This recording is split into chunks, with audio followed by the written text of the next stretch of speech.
그 129페이지 그 표가 되게 중요한 내용인데 이게 법률상 규정이 이제 있으면 더 좋았는데 이게 빠져 있어요. 이제 그 3방식 이유가 이제 계산 문제로 냅니다. 근데 요즘에는 이제 2년 연속 그 난이도가 좀 어렵다는 걸 아는지 이제 부드럽게 출제하고 있어요. 그 내용적으로 보다는 이제 이번 순환 때는 이제 입문 과정에서는 이제 3방식에 대한 전체적인 윤곽만 한번 보도록 하겠어요. 거기 보면은 맨 왼쪽에 뭐 가격 특성이라고 되어 있는데 표가 그 의미는 아니고요. 경제학에서 보면은 다 경제학에서 나온 이론입니다. 감정평가가 가격 삼면성이라는 게 있어요. 경제 이론이죠. 삼면성, 가격 삼면성이라는 뜻입니다. 그러면 이 말은 가격은 세 가지 면에서 접근이 가능하다는 뜻이죠. 가격의 특성이 아니라 삼면성이죠. 이게 85년도 1회 때 나왔던 문제예요.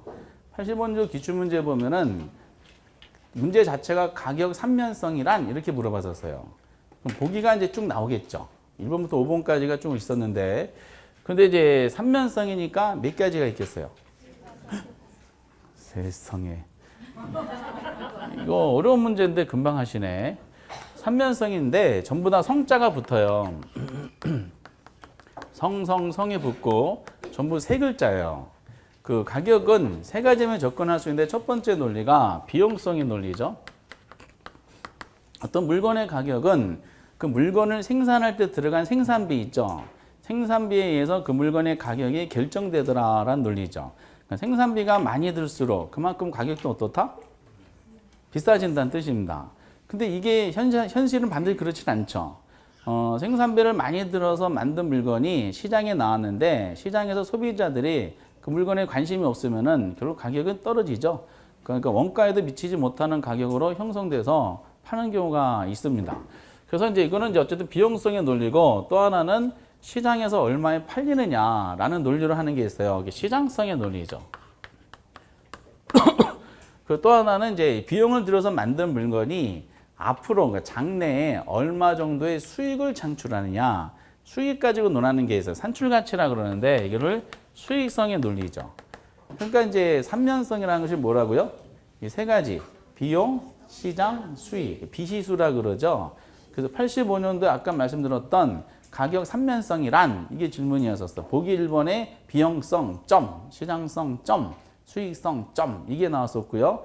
두 번째 보기 2번은 이제 금성 점, 목성 점, 토성 점, 세 번째 만리장성, 뭐 그런 북한산성 막 이렇게 나왔었습니다. 어쨌든 이제 비시수가 나오고, 근데 경제학에 보면은 완전 경쟁 시장이라는 게 있어요. 완전 경쟁 시장에 의하면은 세 가지 면에서 접근한 가격이 똑같아져요.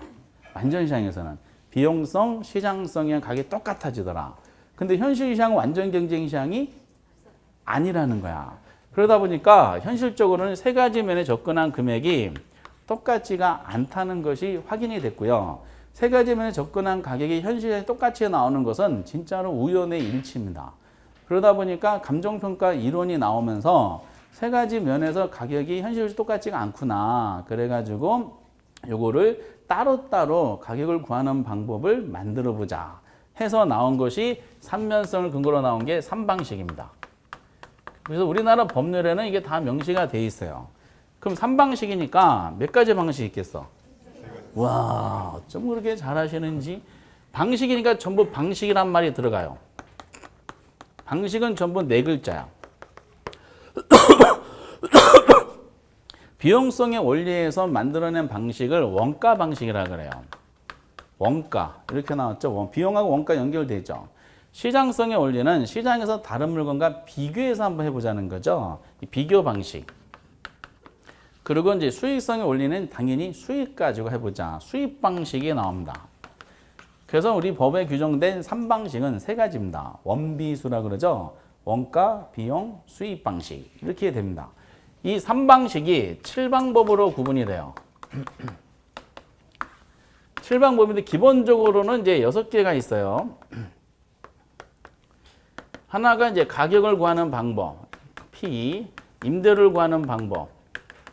이렇게 이제 구성이 되니까 하나의 방식이 기본적으로 두 가지씩 있으니까 총 몇 가지가 있겠어요? 3이 6이죠. 그러니까 6가지 방법이 있는 겁니다. 근데 이제 우선은 이제 6가지 방법을 먼저 해보면은 원가 방식에도 가격과 임대료, 비교 수익은 각각마다 가격과 임대료가 있는데 방법이잖아요. 방법이니까 전부 다 무슨 단어가 붙어요? 법자가 붙어. 육법 전설을 공부하는 건데요. 법자가 붙는데 이때 이제 원가 방식에서의 그 법은 다 법률상 명칭대로 공부한다. 전부 3글자예요. 원가 방식 가격을 구하는 걸 뭐라 그런다? 원가법이라 그래요. 임대료 구하는 거를 적산법이라 그럽니다. 전부 다 3글자인데 다만 원가 방식에서 가격과 임대료를 구하는 방법이 원가랑 적산이라 그랬잖아요. 그럼 어느 게 가격을 구하고 어느 게 임대료를 구하는지 명칭상에 드러나요? 안 드러나요? 드러나잖아. 원가. 그게 가격이죠. 가가 들어가서 가격을 구하는 것이고 나머지가 적산이 뭐죠? 임대료를 구하는 방법입니다. 그리고 이제 비교 방식은 전부 7글자예요. 비교 방식이니까 전부 비교란 말이 붙고요. 비교 방식에서 가격을 구하는 거를 거래사례 비교법이라 그러고 임대료를 구하는 거를 임대사례 비교법이라 그럽니다. 이것도 명칭상에서 어느 게 가격이고 어느 게 임대료를 구하는지 드러나 안 드러나요? 드러나죠. 뭐가 임대료를 구하는 거야? 임대사례 비교법. 얼마나 쉬워요? 그리고 수익 방식은 전부 5글자야. 그러니까 375로 나가죠. 고조도 치는 건데 수익 방식이 전부 수익이라는 단어가 붙어. 수익이라는 단어 붙고 5글자니까 2글자만 채우면 되죠. 가격을 구하는 방법을 수익 환원법이라 그러고 임대료를 구하는 거를 수익 분석법이라 그럽니다. 근데 이제 올해가 결국 이 내용들이 출제가 된 건데 법조문대로 낸 감정평가 규칙에 규정된 걸 그대로 낸 겁니다. 뭐 전체적으로 안을 세부적으로 들어간 것이 아니라 근데 이제 22회 때 나왔던 문제랑 올해 나온 문제가 거의 비슷해요. 22회 때는 이 표가 그대로 그려져 있어요. 문제 자체에 표가 그려져 있고 거기에 빵꾸가 뚫어져 있어요. 여기다가 빵꾸 뚫고 기억 여기다가 빵꾸 여기 빵꾸 니은 여기 빵꾸 디귿 이렇게 돼 있었어요. 기억 니은 디귿을 순서대로 나열한 거 이렇게 물어봤었죠. 그런 형식으로 올해도 나온 겁니다. 그 우리나라 법률에는 어떻게 돼 있냐면은 예를 들어서 원가 방식이란 법에 규정된 거 원가 방식이란 원가법 및 적산법 등 무슨 성 비용성에 원리에 의한 감정평가 방식을 말한다. 이렇게 이제 표현하게 됩니다. 그런데 이제 이게 3방식, 7방법이라 그런 이유는 우리나라는 독특하게 이 비교 방식에 하나 더 있어요. 비교 방식에 우리나라는 토지 가격 구하는 거 있죠. 토지 가격 구하는 거를 거래사례 비교법으로 하진 않고 뭘로 하냐면은 공시지가 기준법으로 하도록 돼 있어요. 근데 이제 그래서 7가지 포함해서 7방법이 됩니다. 우리 법률에는 비교 방식에서 토지 가격 구하는 공시지가 기준법은 비교 방식의 다른 방법과는 다른 방법이다. 별도의 방법이다라고 명시가 돼 있어요. 그래서 3방식 7방법이 되는데 여기서 공시지가 기준법은 우리가 지난주에 그 감정평가 파트면 큰 주제가 7개가 나온다 그랬죠. 첫 번째가 다 잊어버렸지만 지역 개별 분석. 두 번째가 오늘 보셨던 가치 재원칙. 세 번째가 부동산 가격 공시제도에 있었죠. 네 번째가 감정평가는 규칙. 그런 게 있었어요. 근데 그 세 번째 부동산 가격 공시제도 있잖아요. 부동산 가격 공시제도에서 이게 나오는 겁니다. 공시지가 기준으로 토지가를 구할 때 공시지가로 공시된 공시지가 가지고 이제 평가하기 때문에 그 때문에 요거는 별도로 나오는 거라서 3방식에 대한 논리는 요거 두 개 이렇게 나옵니다. 그래서 아까도 이제 계속 하면은 우리 법률에는 비교 방식이란 거래사례 비교법 콤마 임대사례 비교법 등 무슨 성 시장성에 원리한 감정평가 방식 및 공시지가 기준법을 말한다라고 명시가 되어 있어요. 당연히 수익 방식이란 뭐죠? 수익환원법 및 수익분석법 등 무슨 성 수익성에 원리한 감정평가 방식을 말한다라고 이제 표현이 되어 있고요. 이게 올해 문제인데 그럼 어떻게 만약에 오답이 나오냐면은 원가 방식이란 원가법 및 적산법 등 시장성에 원리한 감정평가 방식을 말한다 이렇게 표현해요. 그럼 틀렸지? 이렇게 잘 이거랑 묶였는데 갑자기 일로 가면 안 된다는 거죠. 그리고 이제 비교 방식이란 거래사례 비교법, 거래사례 비교법, 수익 분석법 등 시장성 감정평가 방식 및 공시가 기준법을 말한다. X가 되겠지. 거래사례 비교법, 임대사례 비교법인데 갑자기 수익 분석법이 나오게 되는 거죠. 그렇게 이제 이런 표 안에 있는 거를 오답으로 나옵니다. 이렇게. 그래서 최소 3면성, 3방식 이런 방법에 대해서 머릿속에 갖고 계셔야 돼. 이렇게 갖고 계시고 거기에 이제 무슨 학파 뭐 나오는 거 있죠. 고전학파, 한교훈학파, 신고전학파 막 이렇게 나오게 되는데 쪽파, 대파도 모르는데 무슨 학파까지 우리가 알겠어요. 전혀 의미가 없고 보지도 마세요. 이런 것은 표 안에 이것만 알아두시면 되고 이제 우리는 그 다음에 이제 문제가 나오죠. 그러면 이제 이게 기본적으로 공시지가 기준 따로 나오는 거니까 이걸 제하면 6개 방법이잖아요. 가격을 구하는 거 3개, 임대를 구하는 거 3개죠. 그럼 6개 방법이라서 6문제가 나오냐? 절대로 그러지 않아요. 계산 문제 포함해서 아마 요즘에 점점 문항수가 줄어들었어요. 옛날에는 요것만 8문제 나온 적도 있었어요. 초창기 때는. 그러니까 막 기가 막히는 거야. 중개사 하시는데 평가로만 계속 풀다 보니까. 근데 이제 요즘에는 그걸 감안해서 한 계산 문제 포함 2문제 정도 이렇게 하더라고요. 그 작년과 올해는 특히 더 쉽게 나왔는데요.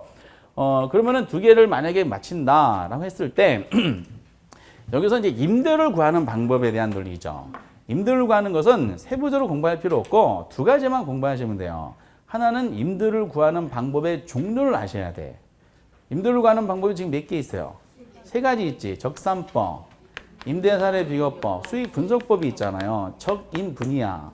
요건데 올해도 비슷하게 나온 부분이 어떻게 하냐면은 예를 들어서 임대료를 구하는 방법에는 적산법, 임대사례 비교법, 수익 환원법이 있다. 이렇게 표현해요. OX.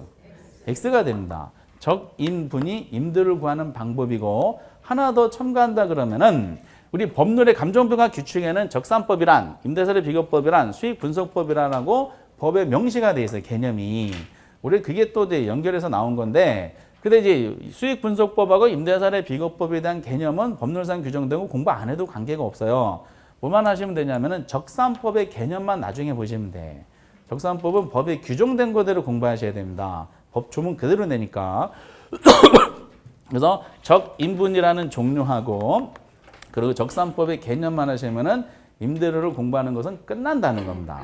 깊숙하게 하지 마시고 그리고 이제 그 아까 말씀드렸던 지난주에 큰 주제 있었죠. 큰 주제 지역 개별 분석 그리고 가치 재원칙 그리고 그 가격 공시에도 감정평가 규칙 나머지 3가지 선택사항으로 해가지고 적어드린 게 원가법, 거래사례 비교법, 수익 환원법을 적어드렸어요. 그 3가지가 전부 다 뭐를 구하는 방법이야?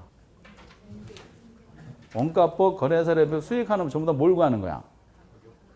가격을 구하는 방법이지. 원가법, 거래사례 비교법, 수익 환원법이 있죠. 이 3가지에 대해서만 공부를 하시면 되는 겁니다. 3가지. 근데 이런 내용들이 주로 다 계산 문제로 많이 나옵니다. 이게 안을 들어간다 그러면은 그 디테일한 부분은 이제 책이 입문서라 보니까 설명도 안 돼 있고 명칭도 좀 이상하게 돼 있더라고요. 오류도 좀 있어요. 제가 읽어보니까 이제 하기는 좀 곤란하고 그래서 요거 3가지를 하게 되지만은 나중에 원가 거래사례 수익 환원법에서 계산 실제 시험에 나온 거 20회 위에 나온 걸 한번 풀어보잖아요. 허걱하는 문제가 많아요. 전부 다 숫자로 나오니까 내가 이걸 현장에서 풀어야 되나 말아야 되나 고민하실 필요 없어요. 안 풀면 되는 거야. 이게 계산 문제로 2개가 많이 나왔을 때는 이상하게 2문제 중 하나는 4번이 많더라고요. 뭐 근거는 이제 있긴 있는데 뭐 굳이 믿지 마시고요. 이렇게 이제 그래서 원가 거래사례 수익 환원법에 대한 이 표에 대한 내용을 우리 법조문 기준으로 해석할 수 있느냐가 올해 단순하게 한 문제가 나왔던 겁니다. 내용이 어렵지가 않습니다. 그 전체를 물어볼 때는. 그리고 또 하나가 이거를 계산 문제로 나왔어요. 계산 문제 이렇게 그 관련되는 게 적혀져 있지 않지만은 이런 식으로 이제 연습을 많이 해봤는데 계산 문제 할 때 이렇게 표현한 겁니다. A라는 건물이 있어요. A라는 건물이 수익성 건물입니다. 이 건물 소유자가 감정평가를 의뢰한 거야. 그럼 기본적으로 건물이지만은 이거를 감정평가를 몇 가지 방법으로 가격을 구할 수가 있냐면은 몇 가지 방법으로? 그렇죠. 가격을 구하는 게 3가지 방법이 있으니까 이거를 3가지 방법으로 가격을 구할 수가 있어요. 그런데 원가법으로 구한 가격이 있겠죠.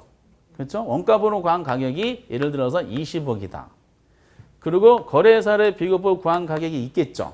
다른 물건과 비교해봤을 때 아직 내용은 모르지만은 이것이 이제 보니까 40억이더라. 그리고 이제 수익환원법으로 구한 가격이 있겠죠. 수익환원 구한 가격이 이제 얼마더라? 이게 한 얼마지? 70억? 합치면 6이죠. 90억 그럴까? 이렇게 이제 무슨 구워줬어요. 그럼 이제 이 지금 하나의 물건인데 방법에 따라서 금액이 같아야 달라요. 금액이 다르죠. 그렇죠? 그러면 하나의 물건인데 방법에 따라 다른 가격이 나왔어요. 이 각 방법마다 구한 각각의 금액 20억, 40억, 90억을 뭐라 그러냐? 시산가액이라 그래요. 법에 규정이 돼 있어요. 시산가액. 그래서 올해 문제 보면은 세 가지 방법에 의한 금액이 문제상에 주어졌어. 얼마다, 얼마다, 얼마다. 그럼 시산가액이라면 법률상 명칭입니다. 세 가지 방법으로 도출한 각각의 금액을 시산가액이라 그래요. 기본적으로 하나의 물건에 몇 가지 시산가액이 나오겠어?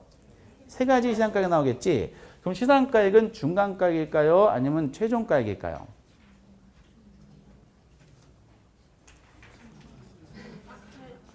중간가액이 되겠지. 하나의 물건에 평가사가 평가하는데 세 가지 금액을 제시할 수는 없잖아요. 그럼 중간가액이니까 이거를 뭘로 구해야 돼?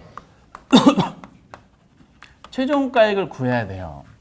최종가액을 구하려면 세 가지 방법에 도출된 금액이 있죠. 시산가액을 조정해야 돼요. 조정할 때 방법이 있어요. 방법의 주의사항이 산술평균이 있죠. 산술평균은 인정하지 않는다는 겁니다. 산술평균이 어떻게 하는 거라고요? n분의 1이죠. 산술평균과 비교되는 평균이 무슨 평균 나와요? 가중평균이 나와. 가중평균으로 하는 것이지 산술평균은 안 하는 거죠. 산술평균은 어떻게 하냐면은 이 금액을 다 더해. 그럼 얼마 나와? 150억 나오지. 몇 가지 방법을 한 거야? 세 가지. 나누기 3. 얼마? 50억. 이렇게 평가하지 않는다는 거죠. 제가 만약에 대통령이 되면 저는 법을 어떻게 만드냐면은 세 가지 방법이다. 그 의뢰인 불러다가 세 가지 방법의 금액 20억, 40억, 90억을 편말에다 적어 놓고 여기서 돌립니다. 돌리고 10m 떨어진 데서 의뢰인이 화살을 쏘게 만들어 가지고 복권하는 것처럼 쏘세요.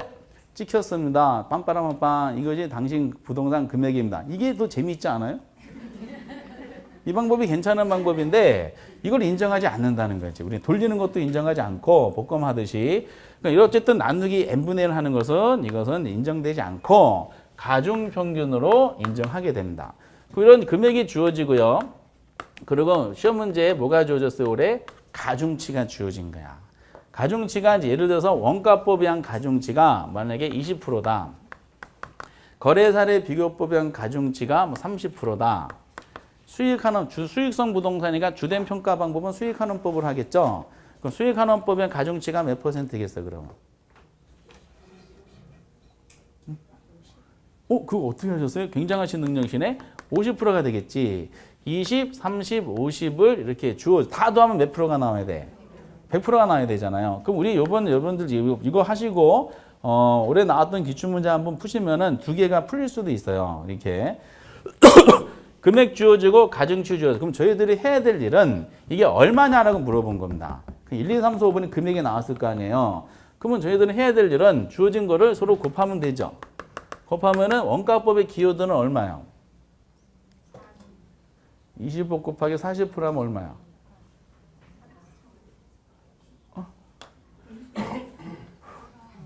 그게 어렵네요, 지금.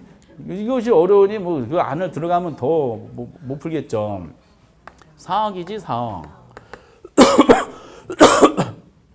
20%는 0.2 하면 되죠.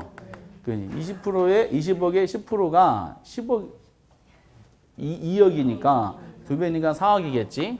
그러면은 거래사례 비교법의 기여도는 얼마겠어? 40억 곱하기 30%라면. 이제 벌써 이게 적응이 생기시네. 90억 곱하기 50%하면 얼마야? 45억이지. 90억의 절반이니까 굉장히 어려운 질문을 해드린 건데 45억이 나왔지. 이거를 전부 다 뭐 한 거죠? 합한 거지. 합한 것이 금액에 나오겠지? 그럼 다 더하면 얼마 나와요? 61억인가요? 61억? 61억이지. 이런 형식으로 61억이 보기에 있는 거야. 보기 이렇게 풀었는데 보기에 이 금액이 액정화면에 떠 있는 보기에 그 금액이 보기에 있어. 근데 그 희열은 이런 말할 수가 없어요. 이렇게. 그래서 이런 식으로 계산한 것이 이게 최종가액이 되는 겁니다. 그래서 2016년도 12월 31일 이게 뭐죠? 이게 이 금액의 법적인 효력을 가져다 준 날짜, 기존 시점이 됩니다. 기존 시점과 관계되는 원칙은 무슨 원칙? 변동의 원칙. 계속 가치는 변하다 보니까 평가사가 구한 이 금액은 요 날짜에서만 법적인 효력이 있다고 지정하는 거야. 기준 시점. 이게 뭐예요? 사인. 감정평가사 사인 해가지고 이 결과 보고서를 의뢰인한테 줘요. 의뢰인한테 주는데 그냥 주진 않겠죠? 뭘 받아야 돼? 법정 수수료가 있어요. 중개사, 중개업처럼. 그래서 법정 수수료 동시행 관계가 있습니다. 이렇게. 동시행 관계가 뭔지 아시죠? 동시행 기계가 있잖아. 착삭 해가지고 넘어가는 기계. 이런 식으로 해서 61억이라는 금액. 올해가 나온 게 요것이 나왔었고, 이거 주어지고, 이거 주어지고, 저희들이 해야 될 일은 계산기도 곱하고 더하기만 하면 됐었고요. 그리고 내용적으로 이게 이제 표가 있는 거를 지문으로 쭉 5개 지문 펼쳐가지고 올해 나온 거죠. 그래서 요거를 한번 이제 연습을 하실 때가 있으실 겁니다. 그 다음에 이제 이렇게 전체적인 윤곽을 잡으셔야 되고요. 근데 지금 이제 시상가액을 조정해가지고 최종가액 구하는 이런 내용 문제 있죠? 이런 형식으로 나온 게 처음 나왔어요. 학원에서도 연습을 해보긴 했지만은 처음 나왔기 때문에 아마 출제위원들이 이제 이런 형식으로 맛을 들여가지고 조금 더 어렵게 나올 수도 있어요. 지금은 이제 금액이 주어졌지만은 세 가지 방법에 의해서 대표적인 거를 이걸 도출하게 만들어서 가중치 주어주고 하는 경우가 있을 수도 모르겠네요. 근데 그거는 이제 천천히 연습하면 되겠고요. 그 어쨌든 이제 전체적인 윤곽을 잡으시면서 이렇게 이제 올해 2개가 나왔는데, 근데 상당수는 따로따로 나와요. 원가법의 내용 나오고, 거래사례 비용 내용 나오고, 수익환원법에 대한 내용이 나옵니다. 그것이 밑에서도 쭉 등장하고 있는 상황입니다. 근데 우리 책은 옛날식 표현을 썼는데, 이걸 들어가진 않아요. 이제 이번 순환 때는 이거 들어가면은 뭐 책 던져버릴 예정이니까, 거기 다만 명칭이 틀린 게 그 복성식 평가법이란 말 있죠? 이거를 다 삭제하세요. 복성식 평가법이 아니라 원가법으로 합니다. 복성식 평가법이라는 단어는 이제 아주 오래전에, 한 20년 전에 썼던 일본식 용어입니다. 원가법으로 바뀐 지가 꽤 됐어요. 그래서 복성식 평가법 오랜만에 보는 명칭인데, 원가법으로 바꾸셔가지고 내용을 정리하시면서, 그 다음 페이지 보시면 여러 가지 막 나오죠? 제조달 원가 나오고, 감가수정 나오고, 그리고 133페이지 비교 방식 나오고, 그리고 이제 136페이지면 수익환원법이 막 나와요. 수익환원법이 나오는데 이제 뭐 복잡한 공식이 막 나와 있습니다. 그래서 이걸 책에 있는 걸 다 보는 것이 아닙니다. 그래서 이 파트에 대해서는요, 기본서 가지고 해야 될 것 같아요. 그리고 그 중간중간에 오류도 있어요. 법이 바뀐 거를 모르고 이제 옛날식 법 가지고 이제 계속 그 책을 쓴 것도 있더라고요. 그래서 이걸 하면 이제 헷갈릴 것 같아서 이 뒷부분에 대한 논리 있죠? 그 원가 방식 이후로는 지금 보지 마시기 바랍니다. 보지 마시고, 여러분들이 이제 그 이후로는 이제 우리가 기본서 가지고 제가 뭐 살펴봐야 돼요. 개정된 것이 있는가. 그리고 140페이지 보면은 그 공시지가 제도라 해서 표 있죠? 표도 틀렸어. 그 표도 이제 예를 들어서 표준지 공시지가의 그 결정 공시일이 있죠? 날짜가 다 틀렸어요. 그리고 공동주택에도 결정 공시일이 날짜가 다 틀렸습니다. 그래서 이거 공부하시면 문제가 될 것 같아요. 그래서 뒷거는 오히려 안 보는 게 더 나을 것 같습니다. 그래서 이제, 그렇죠. 그 3방식 이후로는 어차피 이제 그 원가 수익 거래사를 이거 가지고 우리가 뭐 자세하게 이제 해보긴 하지만은 뭐 대세는 좌우하지 않아요. 오히려 뒤에 나오는 가격 공시제도랑 감정 규칙 내용이 더 중요하니까 뒷부분 기본서 가지고 한번 해도록 하겠어요. 오늘은 이제 주제는 중요한 거 큰 주제 중에 2가지 봤었죠. 뭐 지역 개별 분석하고 뭐죠? 가치 재원칙. 그 정도 보시고, 그럼 129페이지 표 나온 거 있어요. 도대체 3방식 7방법이 뭔지, 흐름에 의해서 요것만 머릿속에 가져주시면은 이걸 베이스로 깔아놓고 이제 기본서 나온 거를 정리할 때 큰 도움이 되실 걸로 판단이 됩니다. 이 문서는 여기서 멈춰 주시고요. 2달 동안에 그 책이 너무 요약이 돼가지고 공부해가지고 개인적 복습하기가 거의 불가능합니다. 책 가지고 공부하지 마시고 기본서 가지고 공부해 주시되, 그래도 욕심은 1월, 11월, 12월 달은 공부하시는 적응 기간을 가지시라 그랬죠. 그건 그러니까 적응 기간은 그렇다 치더라도 내용적인 것은 그래도 2가지는 공부를 해 주시면 좋겠습니다. 수요 공급에서 대체제 보완제하고 투자라는 가이순전후 있죠. 2가지만 기억을 하시고 어느 정도 윤곽이 잡힌다 그러면 여러분 성공하신 거야. 다른 건 다 잊어버려야 돼. 송구영신이잖아요. 묵은 때는 다 벗어버리고 기본서를 하면서 새해에 새로운 마음으로 하는 게 좋아요. 기본서에 줄칠 것을 다 줄치면서 한번 해볼 예정입니다. 그리고 이제 그 학교로는 언제부터 공부하시면 되냐면은 본격적으로 공부하는 건 따뜻할 때부터 하시는 거야. 언제부터 따뜻해져요? 그렇죠. 4월 중순 이후부터 좀 따뜻해지기 시작하니까 그때부터 본격적으로 하시면 돼요. 대신에 손을 놓는 것이 아니라 지금 11월, 12월 달은 100% 민법 하시라 그랬죠. 1, 2월 달에는 민법하고 학교론의 비중을 가중치를 좀 바꾸시면 돼. 9대 1 정도로. 3, 4월 달에는 7대 3 정도로 이렇게 하시고 5월 달 이후에 5대 5로 하시면은 실제 시험에서 균형이 딱 맞아요. 여러 가지 이유가 있기 때문에 그래요. 학교는 맨날 나오는 데서 나오기 때문에 그것만 계속 반복 학습해드리면 됩니다. 이렇게 뭐 계산 문제는 안 하면 되는 거니까 나오는 거 몇 개만 딱 정확하게 풀면 돼요. 나머지는 찍는 방법이 있어요. 그거를 하게 그래서 그렇게 이제 있기 때문에 이제 11월, 12월은 민법만 잘 정리해 줍사라고 마지막으로 부탁드리고, 이런 이제 11월, 12월의 입문 과정을 이렇게 마무리 짓도록 하겠습니다. 그리고 새해 이제 다음 주는 새해죠. 새해 새로운 기분으로 다시 찾아뵙도록 하겠어요. 그동안에 고생 많이 했습니다. 감사합니다.